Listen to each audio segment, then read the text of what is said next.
ദൈവനാമത്തിന് മഹത്വം ഉണ്ടാകുമാറാകട്ടെ. ഇന്ന് വരെ ജൂപ്പാൻ ദൈവം തന്ന നന്മകൾക്കായിട്ട് സ്തോത്രം ചെയ്യാം. ഞാൻ കുര്യൻ എം ചാക്കോ. ആത്മാവിനെ കെടുക്കരുത്. ഞങ്ങൾ കുറേ വർഷങ്ങൾക്ക് മുമ്പ് പാചകത്തിന് വിറകടുപ്പാണ് ഉപയോഗിച്ചിരുന്നത്.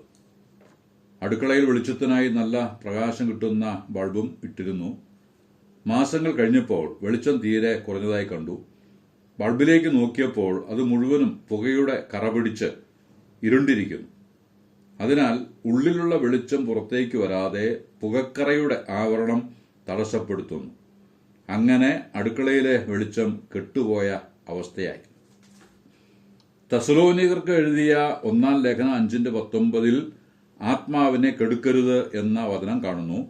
തുടർന്ന് 3 കാര്യങ്ങൾ കൂടി ചേർത്ത് എഴുതിയിരിക്കുന്നു. പ്രവചനം തുച്ഛീകരിക്കരുത്, സകലവും ശോധന ചെയ്ത് നല്ലത് മുറുകെ പിടിപ്പിൻ, സകലവിധ ദോഷവും വിട്ടകലുവിൻ.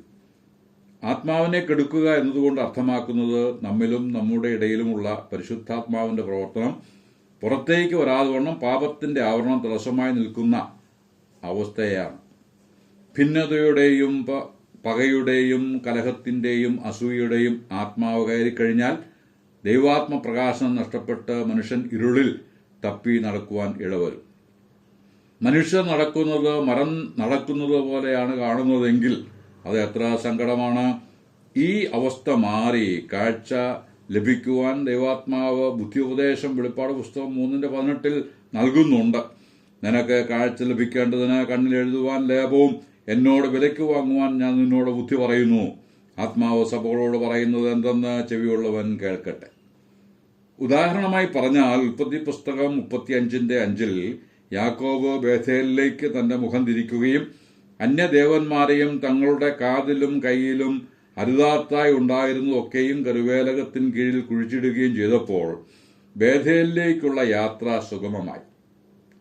ചുറ്റുപാടുള്ള പട്ടണങ്ങളിൽ മേൽ ദൈവത്തിന്റെ ഭീതി വന്നതുകൊണ്ട് യാക്കോബിനെയും കൂടെയുള്ളവരെയും ആരും ശല്യം ചെയ്തതും ഇല്ല. അതേപോലെ ഇന്ന് സഭകൾ ദൈവത്തിങ്കിലേക്ക് തിരിയുകയും പരിശുദ്ധാത്മാവിന് കെടുക്കുന്ന രീതികൾ ഉപേക്ഷിച്ച് ആത്മാവ് നമ്മിലും നമ്മുടെ ഇടയിലും പ്രവർത്തിക്കേണ്ടതിന് നാം നമ്മെ തന്നെ ഏൽപ്പിക്കുകയും ചെയ്താൽ നമ്മുടെ സഭകളിൽ മാനസാന്തരാനുഭവം ഉണ്ടായി നാം ആത്മാ നിറവിലേക്ക് വന്ന് വചനം അറിയിക്കുന്നവർ ആയിത്തീരും. സഭാംഗങ്ങളിൽ പലർക്കും ഇന്ന് പരിശുദ്ധാത്മ ശക്തി ആവശ്യമില്ലാത്ത നിലയിലാണ് ജീവിതം. അവർക്ക് ആവശ്യം ബുദ്ധിപരമായ ശക്തിയാണ്.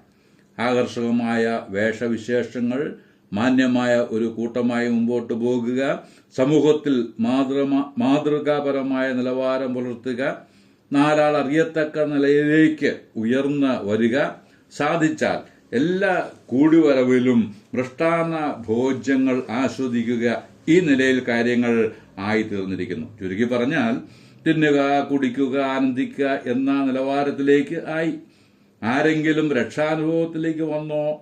സുവിശേഷ തൽപരരായവരെ കണ്ടെത്തുവാൻ കഴിഞ്ഞോ?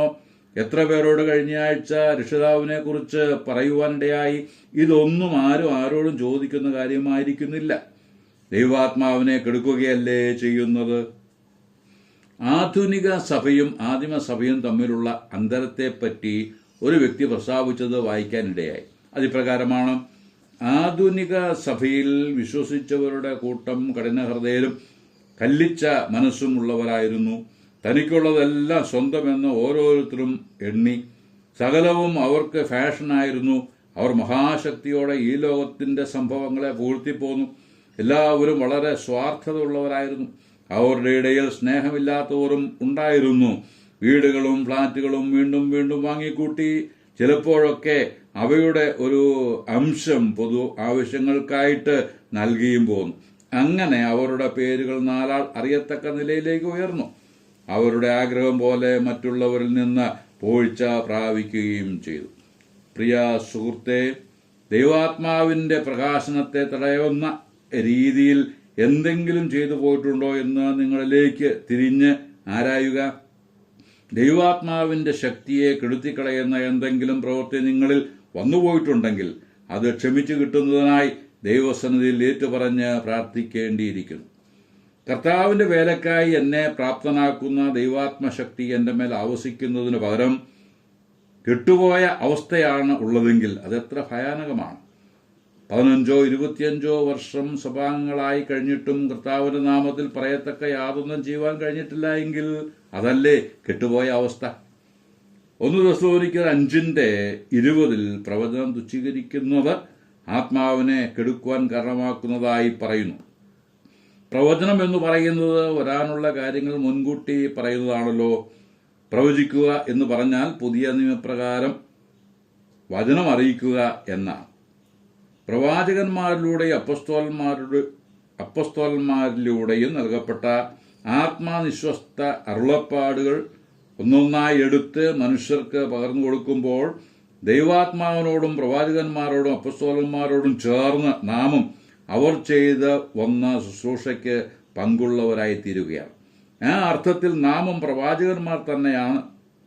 കർത്താവായ യേശുവിന്റെ മടങ്ങിവരവ്, നമ്മുടെ തേജസ്കരിക്കപ്പെടൽ, മരിച്ചവരുടെ പുനരുത്ഥാനം, മഹോപദ്രവകാലം, 1000 ആണ്ട് വാഴ്ച തുടങ്ങിയ വിഷയങ്ങളുടെ അടിസ്ഥാനത്തിൽ നാമും പ്രവാചകന്മാരോട് ചേർന്ന് നിൽക്കുന്നു.